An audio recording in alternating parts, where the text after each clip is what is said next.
Mr. Chairman, it has. Okay, the one item on the agenda is approval of the vouchers for the month. Have any, looking for a motion or questions? I have none this week, other than what we just talked about with Lori, which is maybe being able to split the vouchers out by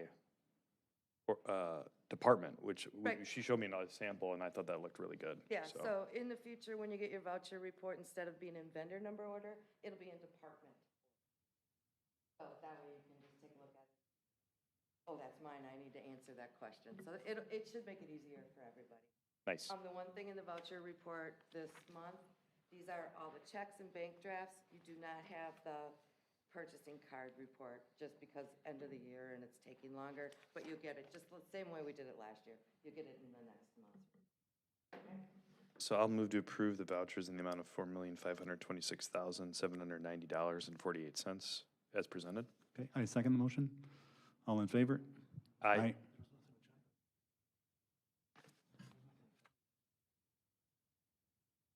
Move to adjourn. Second, all in favor? Aye. Aye. Meeting is adjourned. Okay. Good thing we pay you guys by the hour for that. Kavieski, Alderman Spiegelberg's not going to be able to make it today, just so you know. Oh, 1 second. It's just me, you, and Karen on personnel. Oh, for personnel, I thought. Yep. Sorry, I thought I So was taking over. when Diane's ready, we'll let you know. Okay, one meeting.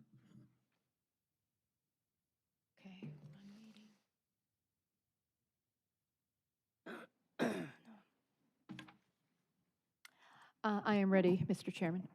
Thank you. I'd like to call the City of Oconomowoc Personnel Committee to order as the appropriate meeting notice has been provided. Yes, Mr. Chairman, it has. Just for record, if you could take roll. Certainly. Alderman Kavieski, Here. Alderman Spiegelberg, Alderman Mulder. Here. We have one item on the agenda is to consider recommend staffing changes for the police department. Chief Pfister, that's for you. Great, thank you. So we're back with the going forward with the transition over to WCC. I've worked for the past couple of months with HR, looking at several other departments at the staffing levels that we would need within the police department after we get rid of all the 5 full-time dispatchers and all the part-time dispatchers' job descriptions. So what's coming before you tonight, I'll start with the police administrative assistant job. That job is not changed. It's still an administrative assistant. The job descriptions, some of the job descriptions within there have been changed. And that person would move over by the admin where the chief, captain, and lieutenant is, assisting over there and doing other functions, along with payroll and the normal stuff they were doing prior to that. The evidence and property custodian was actually a full-time position. So that was part-time evidence custodian and part-time clerical. So I'm not adding any new positions in, or asking for any new positions. This is more of a restructuring within the police department. So that position I would like to change to a full-time evidence and property custodian job and eliminate the half where they did clerical. And we are able to do that with the police support specialist. I'm asking for 5 full-time positions there and 3 part-time positions. And this is for 24/7 staffing, 365 days out of the year. So I am open to any questions. Start with Alderman Mulder. Is 24/7, 365, is that, would you say, the standard in the area for communities of our size? That's a tough question. Our size is we're kind of in between, you know? So, I mean, we're a city, we're not the town or the village that doesn't have that staffing. Sure, I'm But thinking Brookfield, Pewaukee, Brookfield and New Berlin, all that have that. We're kind of unique, you know, Heartland doesn't have as many officers as we do. They don't staff that, you know? But I think, and for our size of a city, I believe that we should be 24/7 to our community. I think if we're not, it's a safety issue to our community and definitely a safety issue to our officers if we're not. If you could go into, we had a great conversation, go into the safety concerns associated with the officers, played out a couple of those scenarios. I think that might be important to understand that role of that individual as it could play out during the course of a night and activity that might. Sure. So on third shift, part of the job description, and this will be on all 3 shifts, but part of the job description is also monitoring the booking room where the officers bring people in they've arrested. They monitor all the interview rooms, so when officers are interviewing subjects, so they can call for help if something happens within the interview room or the booking room. If we have nobody in that area, I would have to bring in minimum of 2, if not 3 officers. We normally would have 1 to 2 officers in the booking room while we have a prisoner in there. Well, at that point, that's a highly secure area.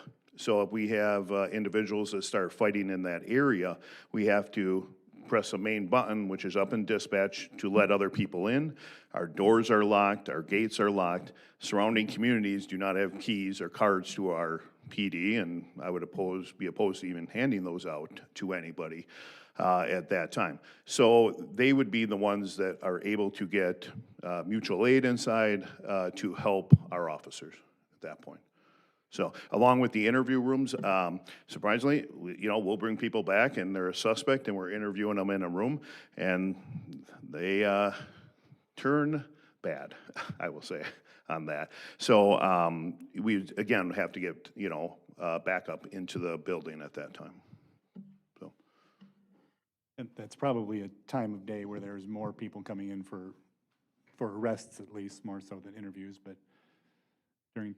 You'd be surprised because, we have fights, outside the bars and other places in our community where we'll bring people back to interview them. Okay. Witnesses and so forth. And you would think a witness is going to be cooperative, but sometimes it could turn the other way as well. Okay. So, you have any other questions? No. So based on the recommendation from our consultant, they had it in at 4 full-time. That wasn't to maintain the 24/7 coverage.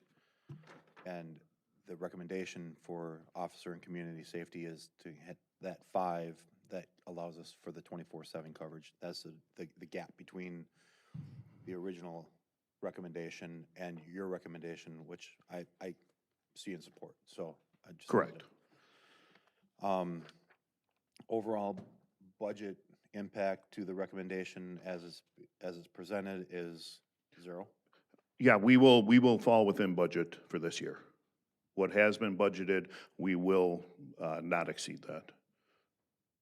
And costs associated with maintaining third shift service, and I mentioned this, Laura, you might know, is there any contribution to that service from utilities since they also are handling some of those calls?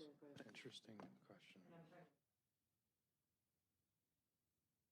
Can't hear the response. Perhaps there could be a Couldn't hear the greater response. contribution from utility associated with that for discussion? Can you repeat what Lori said, because it's not on? Sure. Lori mentioned that there is, she believes, a small contribution from utilities associated with the offset of cost to maintain utility call center. She's going to verify that, but there is a potential for increasing those charges to the utility to provide that level of service as opposed to going to a call center third party. Which, Correct.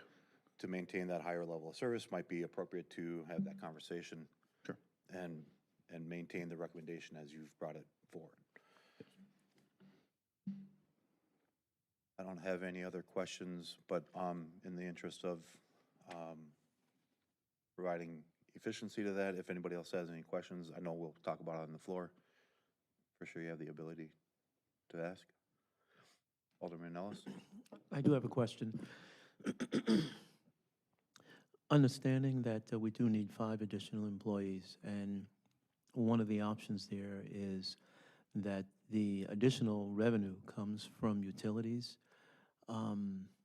What impact is that going to have on us as far as taxpayers? Somebody's going to have to pay for that. in some way, shape, or form. So, real quick, there's not an additional 5 staff positions being recommended within the request through personnel. It's a reclassification, so the number of staff remains the same, so that's a 0 impact to the budget.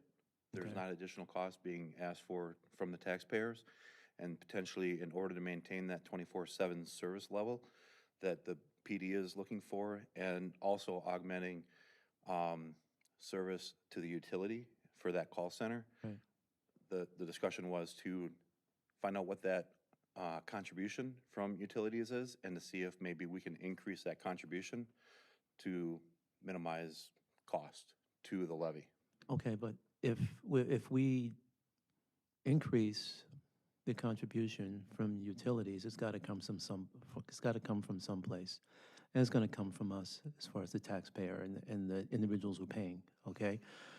My other question is in reference to understanding that we're hiring within.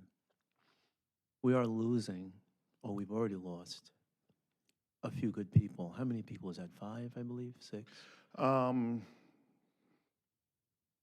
3, we lost total of 3 full-time Okay, dispatchers. fine. All right, so Yeah. it's 3 individuals. By reclassifying and giving additional responsibility to the employees that we currently have, is that going to increase their stress load more so than it is now? No. You understand my question? I my- understand my what you're purpose. saying. I don't think it's gonna increase their stress load. I mean, dispatching is very stressful. I mean, you got people's Absolutely. hands in your lives, you know, Are and they, stuff are of they that working nature. any more So, hours than they would be If I originally? if I hit 5 full-time people, they wouldn't be working any more hours. If we go to 4, that's where I accumulate a lot of overtime and a lot of part-time hours, which then people can be forced into working hours they didn't plan on. So those 5 individuals that we're going to be putting on for the additional however many hours, their job load is no different today than it will be when they're working the quote-unquote where dispatch was? What's that? Yeah, I mean, they're not gonna be dispatching, so I mean. Well, there's no dispatching, but they're still So, gonna. They're still gonna be doing a lot of other functions. I have Right. pages and pages of, you know, this is gonna be done on day shift, this is gonna be done on second shift, this is gonna be done on third shift. You know, there's not gonna be time where they're sitting around, Right. you know, if that's what you're asking. My They're only gonna be, concern is you that know. we're losing 3 people, so there's gonna be, somebody's gonna have to take up the slack, okay, of those 3 individuals, in some way, shape, or form. I could be wrong, I could be right, I don't know that, but this is my own opinion, okay? I'm just concerned that, I'm in favor of it, okay? I'm just concerned that we'll go ahead and we will allow this to happen and then find out that what we thought was just a smooth transition, now they're actually working twice as hard for something that we could have waited for. I don't anticipate that, Okay. okay? So, One second. I want to make sure you get a chance to respond to Alderman Ellis, and then Alderman Mulder was looking to make a comment. Are you good? yeah, I don't anticipate that. Okay. Everything we have looked at, we've talked to the other departments that do this, we've gotten their job descriptions, we've gone through how they run their department. We're not anticipating that. And you feel confident that this is not going to add any additional stress load on one individual person? I do. Okay. Thank you. Just to be clear, I don't have the numbers in front of me. When we were fully staffed for dispatch, we had 5 full-time dispatchers and how many part-time? I think we had 6 or 7. 6 6 or 7. part-time. Okay. So we're I'm asking for 5 full-time and 3 part-time. 3. But the workload has changed, not, it isn't that there's less, it isn't that we're trying to do the same amount of work with 3 or 4 fewer people. We're doing less work because we don't have Correct. dispatching. You're not So- dispatching, so, yeah, So, we- absolutely. And from the stress level side, I think it's fair to say that the dispatch service for those people is the highest level of stress associated with between dispatch and clerical, and we're going to clerical. Absolutely, yeah. Alderman Rozak. No, I've got a couple questions for the chief on council floor. I won't screw us around now.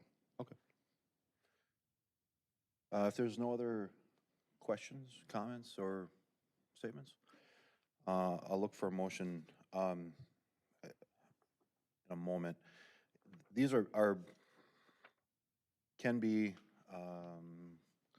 decisions that some may want to consider and come back to.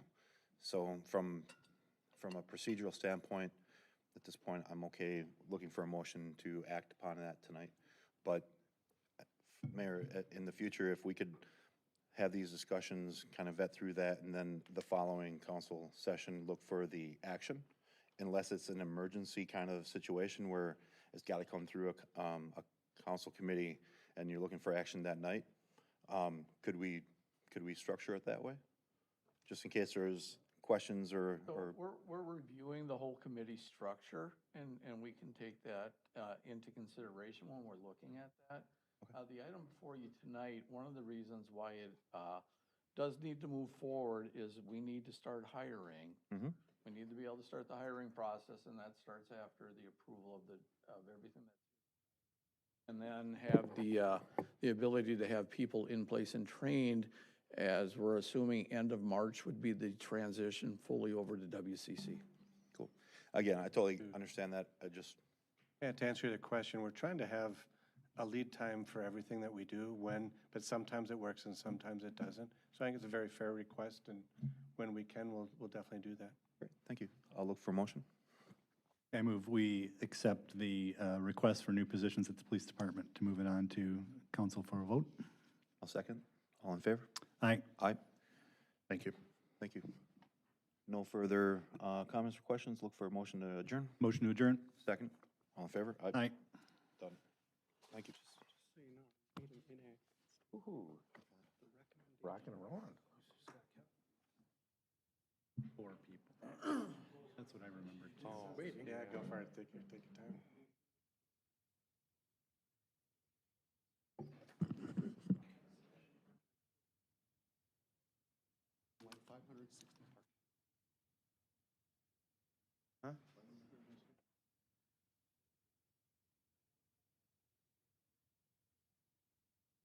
Alderman Zaffel? I'd be ready whenever you are. All right. I'm assuming, Kevin, you're going to be handling this tonight? Or is Joe here? No, Scott Osborne will be. Scott is? Okay. Will be handling the well 8, and Okay. Ms. Kane will be doing the electric study. Got it. Cool. Thank you. Hours for the All right. Like to call the Tuesday, January 18th utilities meeting to order at 6:49. Madam Clerk, has the appropriate meeting been noticed? Yes, Mr. Chairman, it has. Okay. Like to call roll. Okay. Alderman Zaffel? Here. Alderman Ellis? Here. Alderman Rozak? Here. Okay.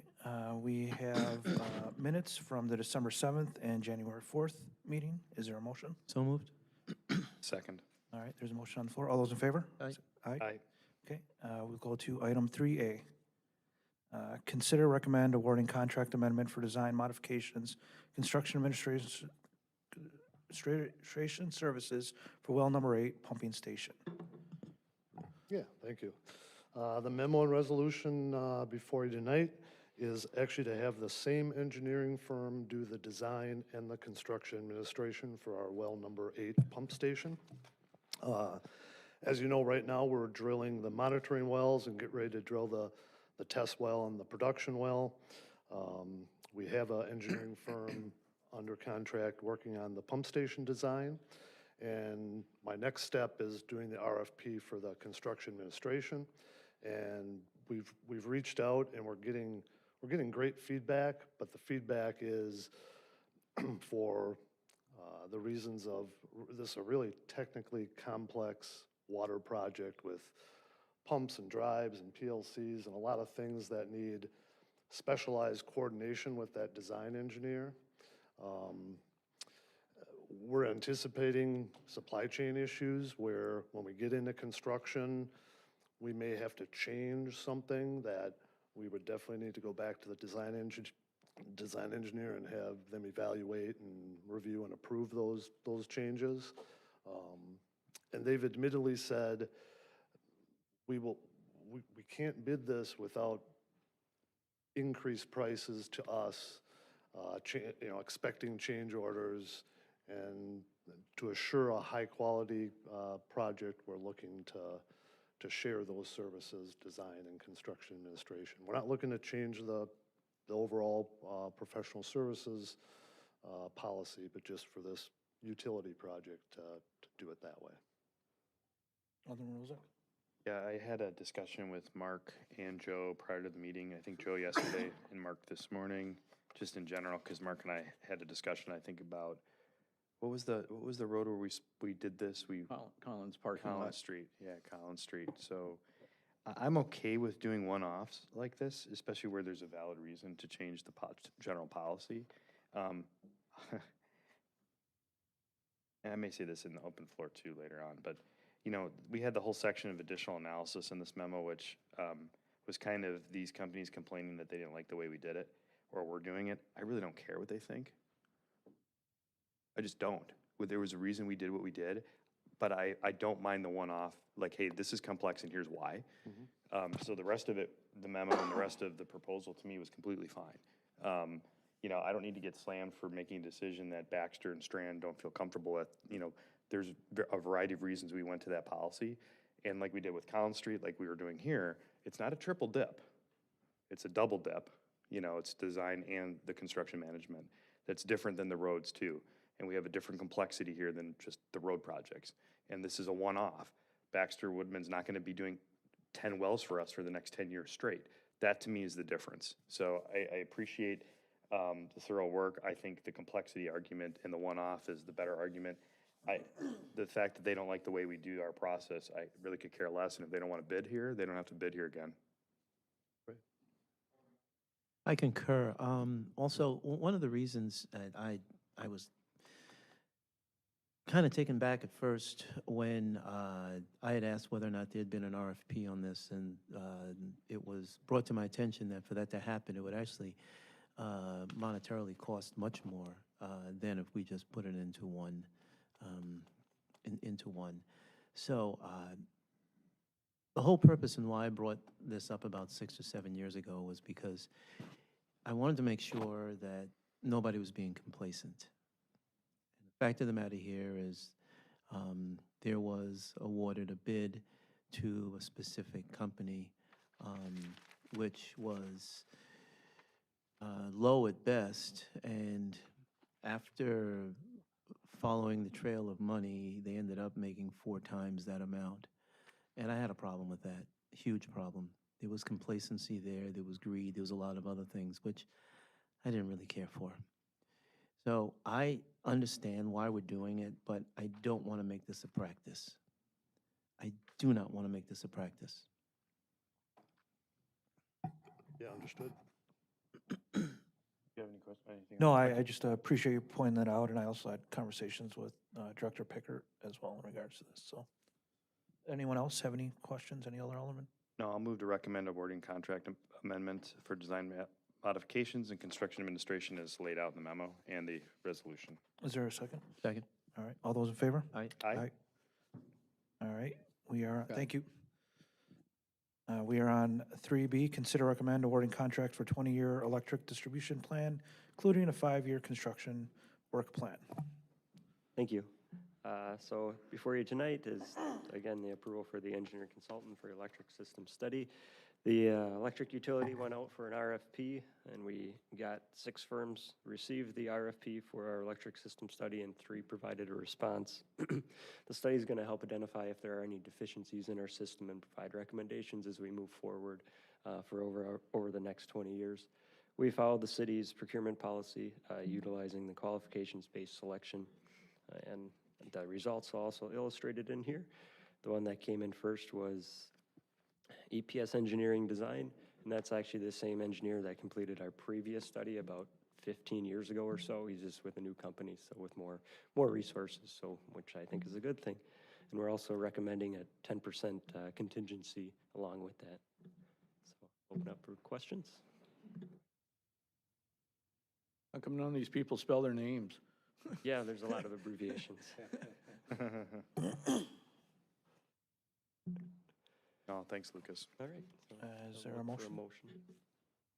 Yeah, I'll move to approve awarding contract for the 20-year electric distribution plan, including the 5-year construction work plan. Is there a second? Okay, all those in favor? Aye. Aye. Okay, thank you. Next up, we have review committee reports. Do you have any question on any of the reports after reviewing them at all? I do not. None, Chairman. Okay, any other aldermen have questions in regards to the reports? All right, is there a motion to adjourn? I have a Like so motion to moved. adjourn. All right, all those in favor? Aye. All right, meeting adjourned.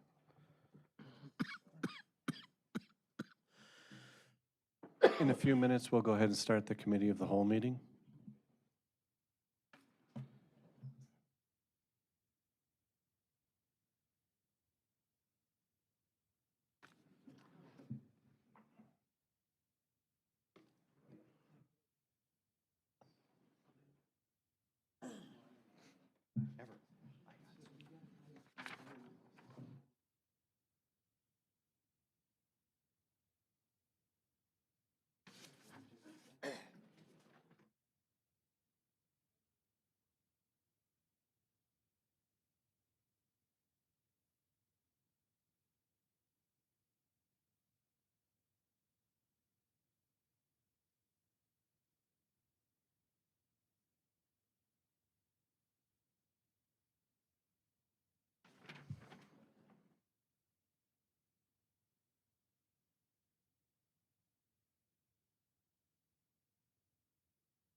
Excuse me, everybody.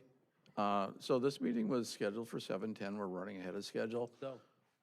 Well, just, Attorney Riffle provided an opinion, and we would like him to be here for that. So for that reason, we'll probably wait till 7:10. So if you need to take a break real quick. Sorry? If you want to take a break real quick, feel free.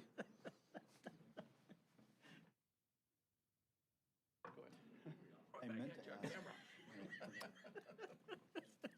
Budget for this year, but this year. Yeah, I can.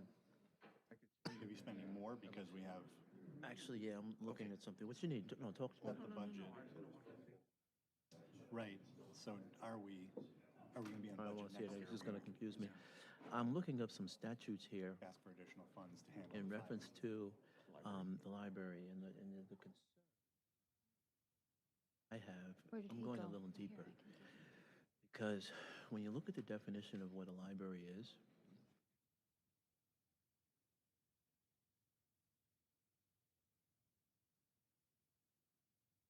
look at the definition. Well, of a library. Did that, I should bring it up. At again. the time, I remember Chief said. Yeah, but he lay this out, so, because I just can't see it. How many hours is that?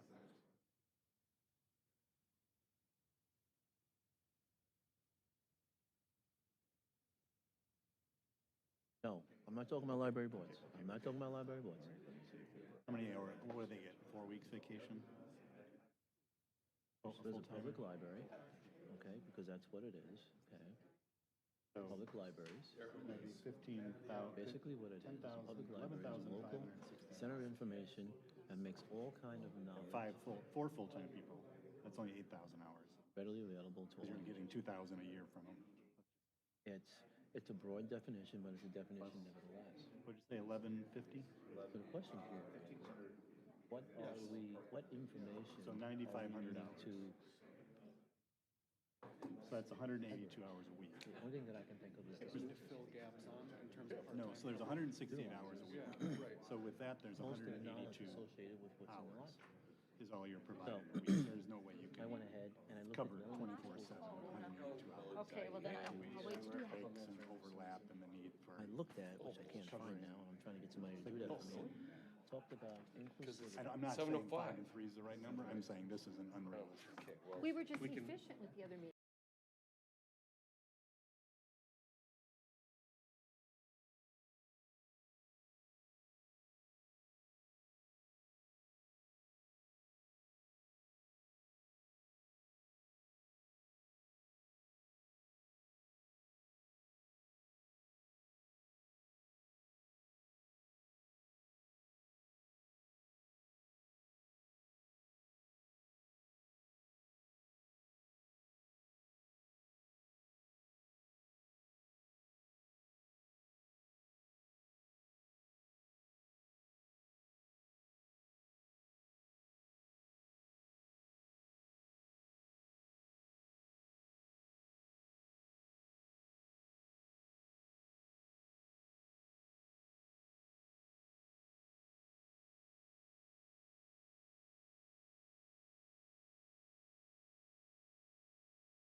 '18th, 2022. Has appropriate meeting notification been made? Yes, Your Honor, it has. Thank you very much. We're going to move on to committee business, the discussion of library policies and statutory authority. Mr. Fry. Oh, that's correct. Could I have roll, please? Yes. Alderman Mulder. Here. Hopper. Here. Alderman Kavieski. Alderman Douglas. Here. Alderman Rozak. Here. Alderman Zappel. Here. Alderman Ellis. Here. Alderman Spiegelberg. All right, we're good.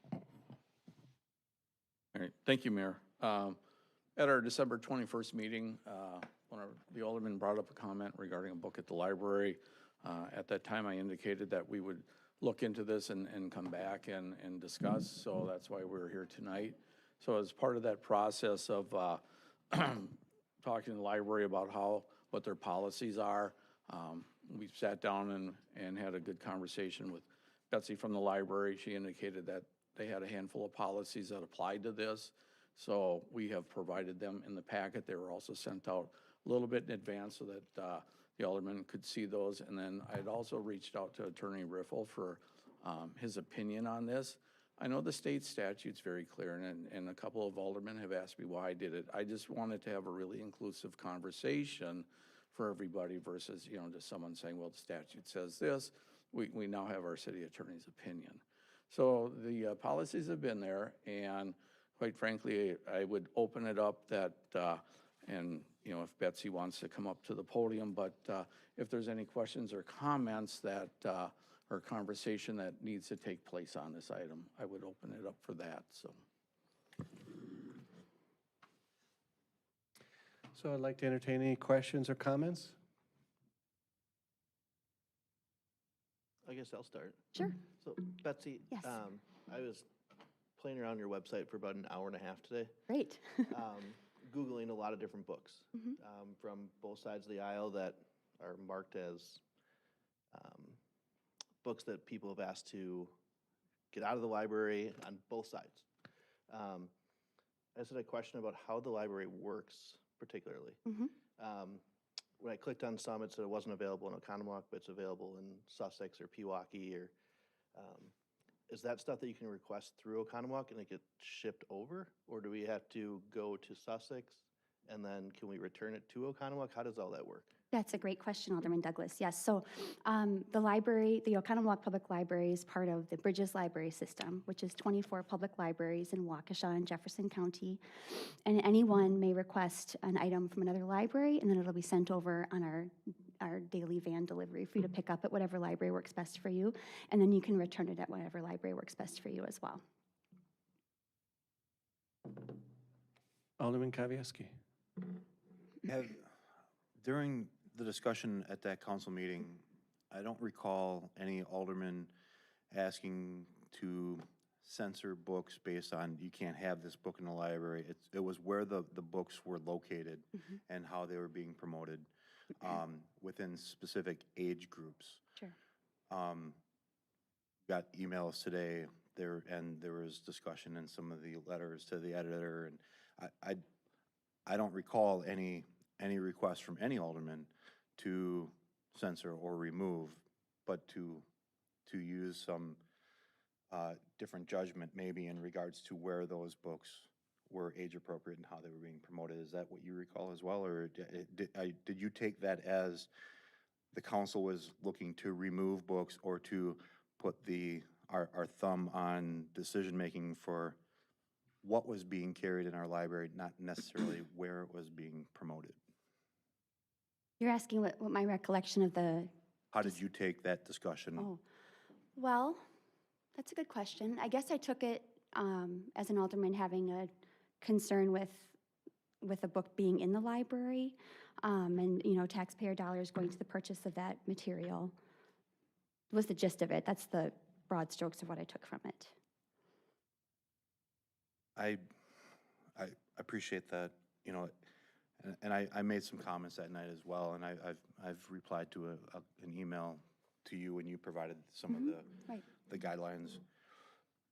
And, you know, I am not for this body trying to say what the library can or cannot put in the library. But where it's promoted, how it's promoted, I think there should be some policy in place in regards to that. Sure. So, you know, there was the discussion about the circular that I had some concerns on, and I think some other aldermen had concerns on. And look like a lesbian in a public circular that's on the circulation desk isn't something that I would think would be appropriate for any age group, that 5 and under that might come in and get that. But if it's in a section in the library where an adult's gonna go and explore or look, or if they're gonna go and Google, and, hey, I'm inquisitive on a subject, it comes in the library. That free flow of information is critical to this country and how we operate. Sure. So I'm not advocating for that, but I think what I took away from that discussion was where are those titles, how are they being promoted, and where they're being promoted is the policy for consideration that I think is appropriate. Sure. So just a couple of points in response. I'm just making a quick note here. So I wanted to talk quickly about the book page advertisement you're talking about. So Alderman Kavieski is talking about an ad for a sexually explicit title that was in this, actually brought it along with me. This publication is called Book Page, and this is something that we get monthly. We provide it to the patrons. It provides book reviews, author interviews, that kind of thing. And we don't produce it. We actually don't pay for it either. Anyway, in the March issue, March of 2021, there was an ad for a sexually explicit title that was really pretty out of whack for Book Page. It's not usually something we would see in there. By the time the library became aware that the ad was there, all the issues were off the desk at the time. So I will say that, you know, we don't own that particular book, but also it was an advertisement in this material. So I just wanted to make clear that this isn't something that we own or that we were promoting necessarily. We had it on the checkout desk for anybody who was interested. And you're right, I suppose it could happen where a child would come in and take a copy of Book Page. We don't see it happen, but it certainly could, that it was at the checkout desk, and we weren't aware of what was in there. So we haven't had it happen since, which is great. And then to your point about promotion, so I think there's some, there's promotion, there's display, and there's shelving, right? And so when you have shelving, like our picture books, for example, with our new picture book shelving, everything is face out. And so it sort of looks like everything is on display, which is great because those books are beautiful. And having kids be able to see the covers is really an attractive thing for them. So it kind of feels right now like all picture books are on display, right? And then just happens, whatever is checked out kind of determines what's in the front. So sometimes just by virtue of the way things are shelved, it can kind of seem like a display. But as far as like ways the library promotes particular books, I mean, we have our staff recommend shelf and then like monthly displays and things like that. So that's kind of where we land on like promotion kind of stuff. Okay. Just one follow-up to that. Yep. That publication, the book page, that particular publication that was in question Yeah. has the Oconomowoc Public Library stamp on it Right. with our address and our phone number. Right. Yep. Exactly. So it to me would look like it's associated with the Oconomowoc Public Library and not a third-party promotional piece. I could see where you're coming from with that. We stamp it just so people can have easy follow-up, like here's our phone number, call us if you want us to place a hold on something kind of thing. But I could see where you're coming from, where a stamp on there. And anything with our stamp would suggest that we reviewed it and are providing it, I would hope, right? I would say we put a property stamp on like every periodical that comes in the library, so every newspaper, every magazine, and we don't have staff like going through and checking the content of all those things. So sometimes it's a property stamp just by virtue of like, hey, this is where this came from if it turns up somewhere. So the library property stamp certainly goes on things that the library hasn't like endorsed or reviewed personally. Okay. Yep. Alderman Mulder? Thanks. Just a comment to start. I hadn't heard of the book when Alderman Rosick brought it up a few weeks ago, and so I researched it, read through it, and then did some research on gender identity in young children, because the title didn't strike me as wrong as much as something I hadn't expected. And research clearly shows that gender identity begins to emerge with children when they're 2 and 3, and that's the National Association for the Education of Young Children. It's the Pediatrics Association.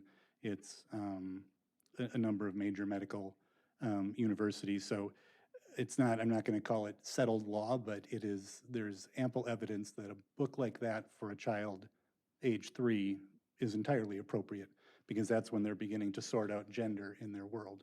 And that parents, not because they are trying to indoctrinate their child, as the library's been accused of doing, but because they want their child to perhaps be empathetic to children around them that aren't conforming to the gender roles that they might normally associate in most children's books.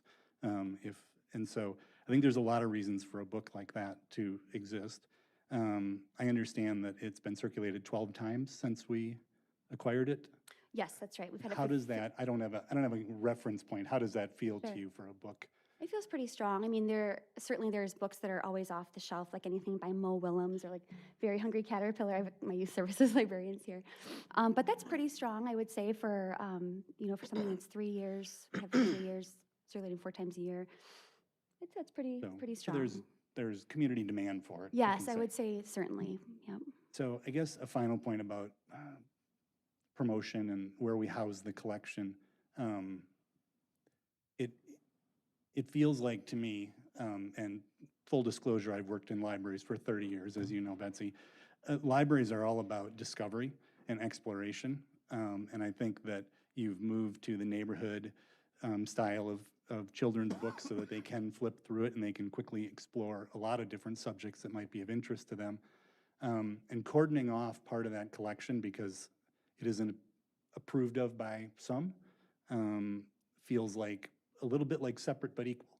Well, we can have this book in the library, it just can't be in a place where the normal discovery that happens in a library, which is the kid runs to the browser bins and starts flipping through books.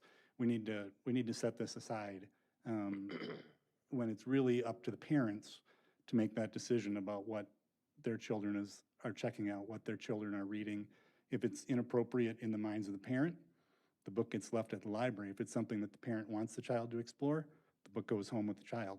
That seems pretty clear cut to me. I don't know how the children seeing the title of a book we're looking at is going to somehow cause bodily harm to the child. So I'm not in favor of changing any policy where we would cordon off books that don't meet some level of threshold, that's going to be objective at best or subjective at best. So. Alderman Ellis.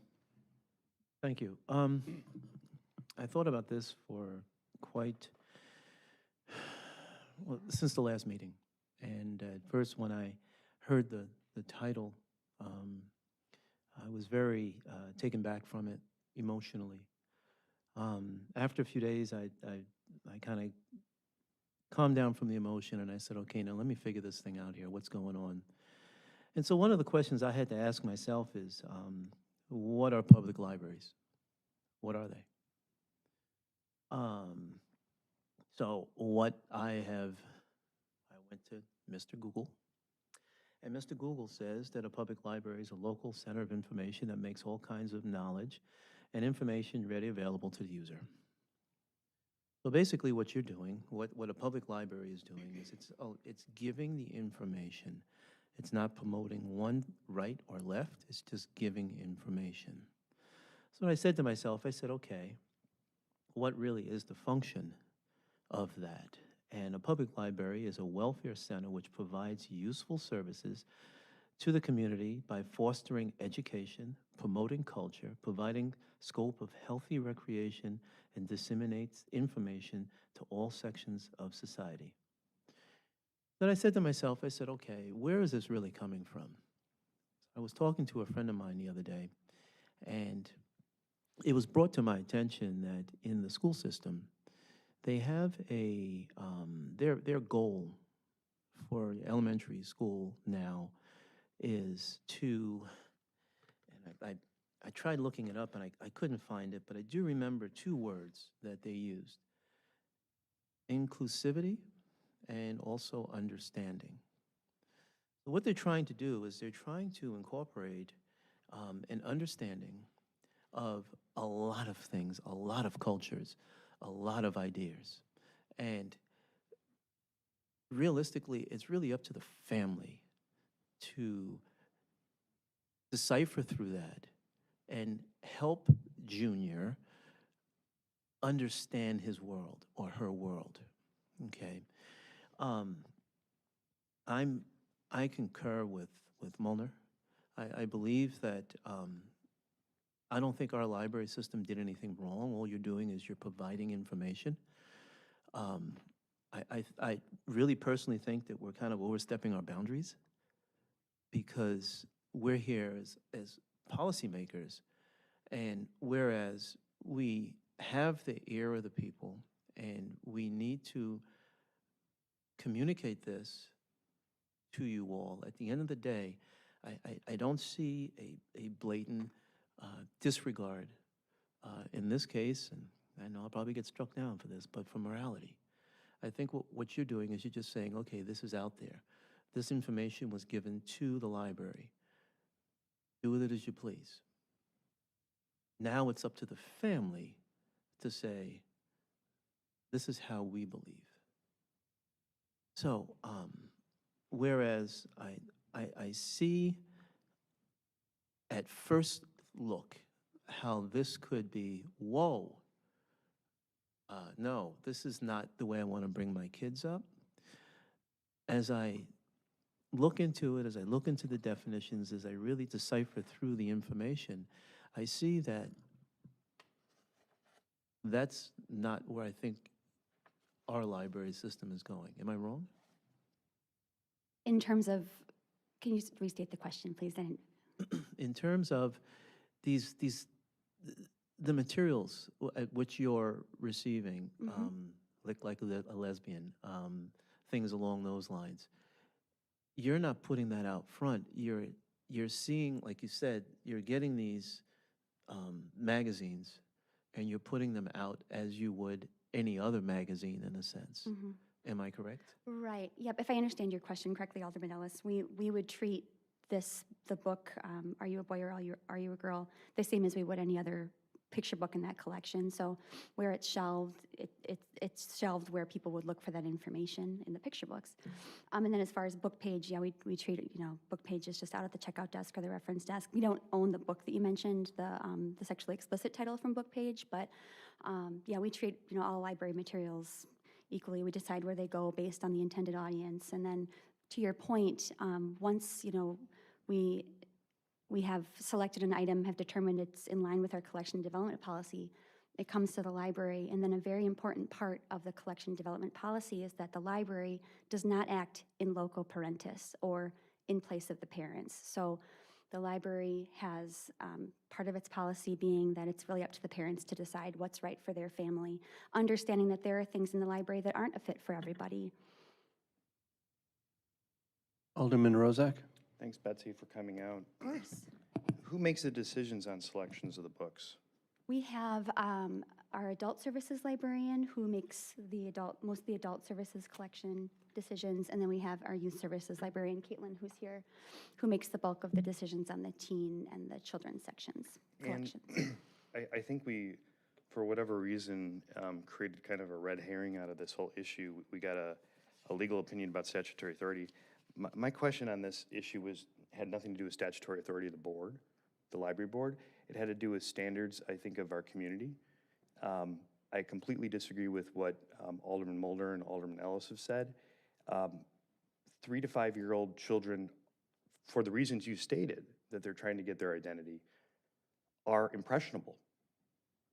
And when you put books in, and this isn't just an exploration for like juveniles. It said, are you a boy or are you a girl? Referring to the person reading the book. So I've gotten a couple emails, there's been a couple, and pros and cons both ways, which is interesting, accusing me of censorship. I'm not trying to censor anything. What I want the board to do and you to do, and the person purchasing the book, is to use common sense and discretion when presenting materials of a sexually explicit nature or political nature to 3 to 5 year olds. If somebody believes that they need this book or this educational materials for the children, they can purchase it. This also, despite some of the emails I've received, is not a free speech issue. We're not telling people they can't print the book, they can't have the book, they can't buy the book, they can't rent the book from somewhere else. What I'm saying is, I don't think our taxpayer dollars should be going, again, for that very laser-focused issue. Because when I look at the catalog, and I type in gender issues, queer studies, all of those type of things, there's hundreds of books we can get. My focus has not been on juvenile section, has not been on teenagers, young adults, adults. I've been very laser focused, and I thought my position was very clear that night. This is a book designed for 3 to 5 year olds when they are the most impressionable, asking them if they are a boy or a girl. This is a nouveau thing. This is brand new. We also have other books, and I've got other examples. I'm not going to read them all because, frankly, we weren't given enough time to really discuss this, I think, kind of logically and go through everything. But there are also books in there that have talked about critical race theology, in my opinion, BLM, in the children's book section. So what I'd like our library board to do is to consider looking at a very focused policy. You have a policy that allows for, responsibility to community needs, represent all sides of an issue. So those things exist.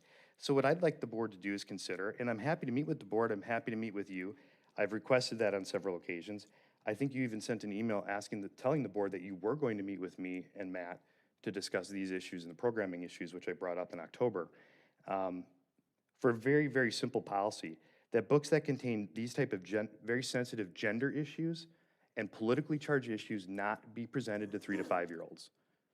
I think that's a very appropriate and fair type of policy that could be added to this. And again, I fully understand my statutory authority, but I also have statutory authority as well. We control the portion of the budget up to the statutory minimum and also the members of the library board. And I think it's incumbent upon us as a community to say, look, these things can be in the library, but are they appropriate for this specific age group? I've been very laser focused, and it's not about censoring or book burning or all the other insanity that I've received in hyperbole. This is about a very focused issue on whether that's appropriate for children.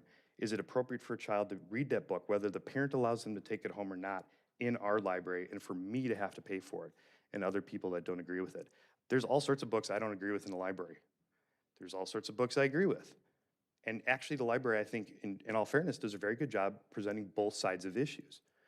In this specific issue, in this specific instance, they do not. And that's where I think it needs to be corrected. There are books that have opposing viewpoints that do not exist in our library on this very issue. So if we're really going to present both sides, then let's work on presenting both sides. And the person who's purchasing those books should do that. So I'm open for continued dialogue. I don't think we have enough time to like really hash this out tonight in this kind of setting. I know that we've got other discussions that we were going to have. You can fully respond if you'd like to, but I'd like to have a further discussion. I'd love to come and meet with the library board. You know, I've been on the library board for, what, 2 or 3 years? 4 or 5 years ago? And none of these things really came up because this wasn't really an issue then. I really didn't see those type of books out on the kids' shelf. I didn't see politically charged books talking about Black Lives Matter or CRT or transgenderism in the kids section when I was on the library board. I am now. And my kids go to the library, and it's a concern. Okay. Yep, thank you, Alderman Rosick, for sharing your concerns. Just a couple of things to respond. First of all, you mentioned the 3 to 5-year-olds, and I wanted to clarify something about the picture book section. So the picture book section is a location in the library that serves many ages. So there are things for really little kids, and then there are things that go all the way up to, you know, you're getting into chapter books, but you're still reading some picture books too. So I just wanted to clarify that there's not like an age limitation to go in the picture book section. We have older kids too that look over there. So I just wanted to mention that. I just also wanted to clarify something about, you know, this is a book about bullying and about gender, right? This isn't a book about sexual behavior in a child, just to clarify that, because I think it's an important distinction. It's about gender and not a sexual orientation topic. And then I wanted to just also touch on the context of the title. You're right, it's Are You a Boy or Are You a Girl? And I guess I had a different interpretation of the title. I took that to mean when, you know, Tiny goes to their new school, somebody asks Tiny, are you a boy or are you a girl? And then Tiny's bullied based on that. And I took the title, and this is where, you know, perspectives differ, but I just wanted to say that I took that as being a question that's asked of Tiny in the book. So just wanted to mention that. And then I just also wanted to say that part of the collection development policy, and a very important part, is responding to local demand. So we do have patrons who need this material, who have requested this material. We've gotten feedback from patrons before that we don't have enough of the material. We've gotten feedback from patrons that we have too much of the material on these topics. So it's always a balancing act, trying to serve people's needs with the limited budget that we have available to us.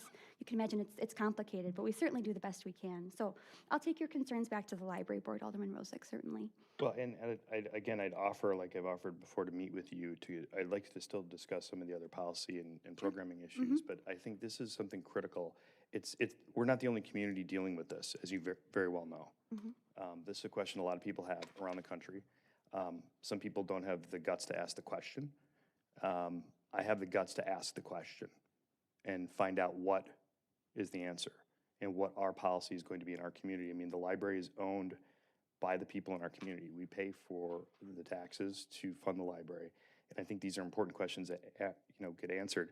And at the end of the day, look, I mean, I think we could create a very simple, streamlined policy, very laser focused on presenting this kind of materials to the age group.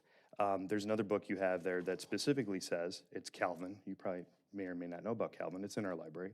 It specifically says it's geared to ages 4 to 8. So these books are specifically geared to children in that age group when they are the most impressionable. And the question is why? And I would like us to look into it more. I'm happy to be involved. If the library board doesn't want to have me involved, that's fine. I think it would be helpful. I think having a different perspective would be helpful. And you know, looking into this issue further is, I think, good for the community. I don't think, as you guys know, you've been dealing with me for 8 years, I'm never afraid to ask a question. I'm also never afraid to have the debate, as long as it's professional, and you are always a consummate professional. I appreciate that.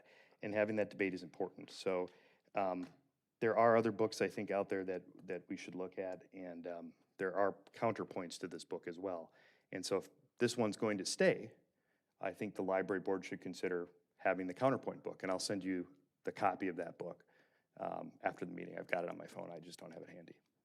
Right, yeah, I mean, collection development is a complicated topic, and that's why it's really critical that every library have a strong policy and a really thoughtful board. I must say, we have several library board members here who really put a lot of thought and care into the collection development policy, including Alderman Shell-Pepper when we updated it in November. And one of the most important parts of our collection development policy is that we try and meet as many needs as we can in the community with the limited budget we have. And we do, as I mentioned, we do have people who need this material. We certainly have kids who are learning about their identity, and gender is part of that identity. So I always say, when I'm talking about libraries and collection development, a way to think about it is that every library collection should provide windows and it should provide mirrors. So when you go in the picture book section, you should find a mirror that reflects your own experience back to you. You should also find a window that lets you peer into the experience of others. And that's kind of the guiding principle about it. I think it's just a helpful kind of way to think about it, because absolutely, you go in the library and you're going to find stuff that you just isn't right for you, isn't right for your family. But the thing is that it's right for other people and other families. And so we're trying to use a limited amount of resources to meet a really wide array of needs and demands, which is complicated, it's tricky. But I do value the opportunity to have this conversation, because it's a very important topic, of course. Well, what is going to be the next step? Well, I think what I'll need to do next is go back to the library board and share how the conversation went, and then go from there. Alderman Ellis? Wisconsin Statute Chapter 121.02 basically talks about intervention and remedial reading and inclusivity and acceptance. Kind of found it, but I'm not going to read the whole thing. It'll take me all day. Guys, I think I understand the morality aspect of this, and I think it's important because we have to bring up our kids in a very moral, upstanding way. But I think we might be just missing. We're missing it at this point. I believe where we need to be at this point in time is in the school system. And I believe what we need to do is we need to begin to hold our school system accountable for what they're actually teaching our kids. Because at the end of the day, as I stated to you before, the purpose of a library is to bring in information. That is the purpose of a library, a public library. So I think that's where we really need to focus our efforts. And guess what? We can't. So I'm thinking that whereas I understand the frustration, and the fact of the matter here is, like I said before, I was very taken back by the title itself for a third grader or a second grader. We also have to hold the families accountable for, okay, Kevin, I understand that you saw that, but let me put things in perspective for you. Okay, Dad. Okay, Mom. Thanks. That's where everything kind of rubber meets the road. I just wanted to mention that. Alderman Shell-Pepper. Thanks, Betsy. I'm not going to talk too long. I just wanted to say I've heard over and over again the importance of community in this discussion, and I think community is imbued in the decisions that you have made. We create a strategic plan that lays out how we identify a collections policy. That strategic plan is agreed upon by a library board that's made up of citizens who live in the community or around the community. They're appointed by this body right here, which is elected by the community.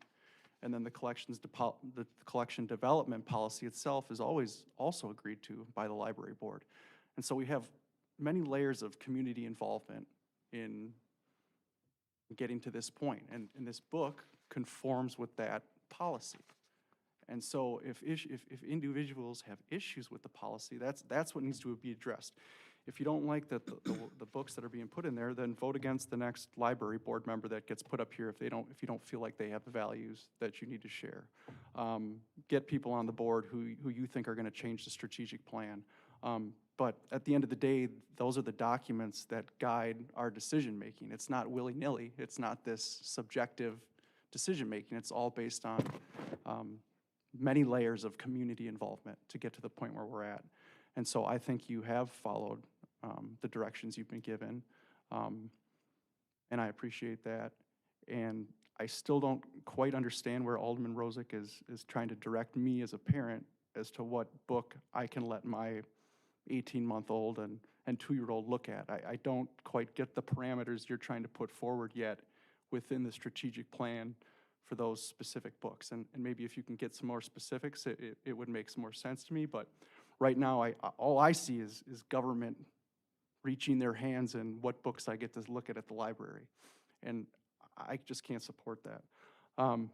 Because at the end of the day, I'm the one who's deciding whether or not my child looks at that book. And if my child does look at that book, they're not gonna, I mean, there's nothing explicit on its face about the book itself. And so at the end of the day, we've got a lot of layers in place to make sure that the community is involved and being respected, and I feel like we've accomplished that. So appreciate you taking the time to be here. Thanks, and have the Alderman discussion. Shellpepper. Alderman Kavieski? I think this will probably be the last, but I appreciate the fact that we're having the conversation. All over the country, conversations of similar nature are happening, not quite in as professional of a manner.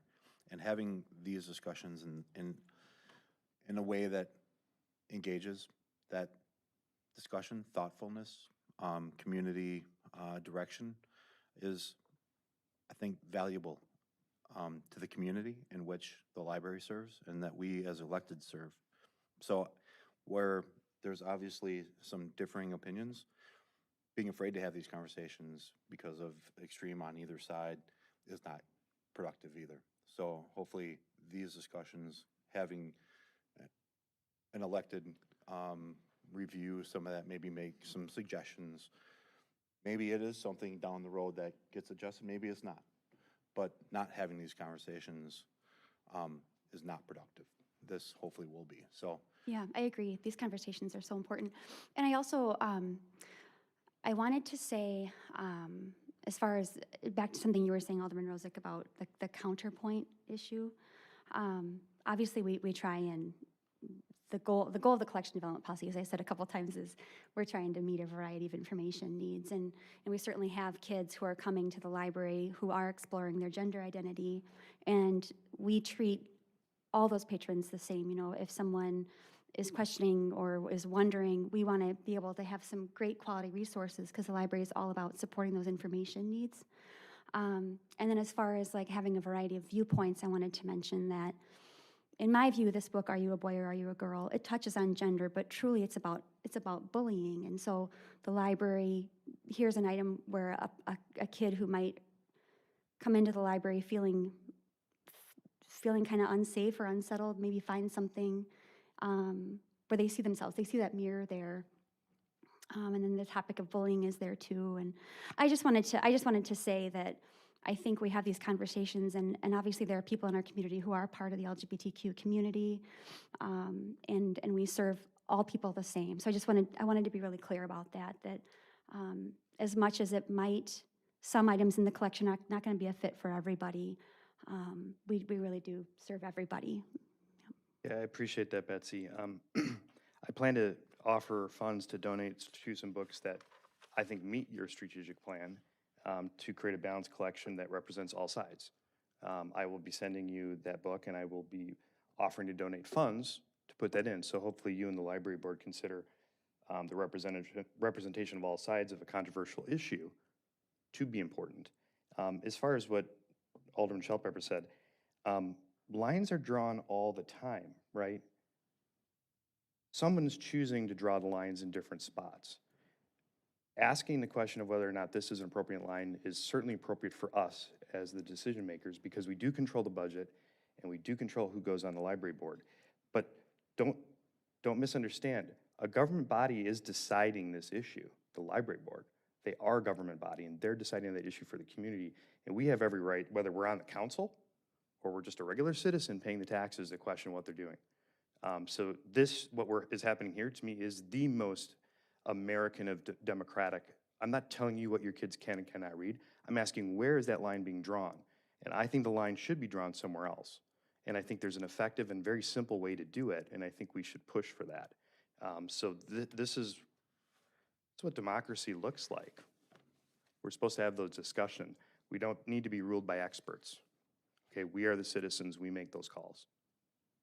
I agree. The citizen input is really important, and that's why we have a citizen library board, appointed by this body, and in our case, by the county too. We have 2 county reps. And that's really important. And as Attorney Riffle, said in his letter, we try and keep the, politics out of the library. You have a citizen board. The board sets the policies. That's all really important. And then just also, as we all know, concerns are treated the same across the board, aldermen and citizens and board members. The library policies apply equally to everybody. And so, we have a gifts and donations policy, we have our collection development policy, just to ensure that the library can fulfill its mission the best way possible. Any further comments? Well, one thing I want to make sure we have clarity on, because Alderman Rozak wanted to know the next steps. So, Mr. Fry? Thank you, Mayor. First of all, I want to thank everybody tonight. I think this was meant to be a discussion item, and I think there was a very good discussion that covered a lot of areas of this. And going forward, Alderman Rozak, you'd asked, noted a couple times that you're willing to meet, and I will coordinate that meeting, and then we'll see where that takes us from there. But I will coordinate a meeting with ourselves.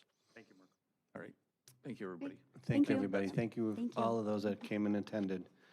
I'd like to entertain a motion to adjourn. So move, Kavieski. Second, Ellis. All in favor? Aye. We're going to switch computer programs, and we're going to start the Common Council meeting in just a couple minutes. If you'd like to make a comment at the public hearing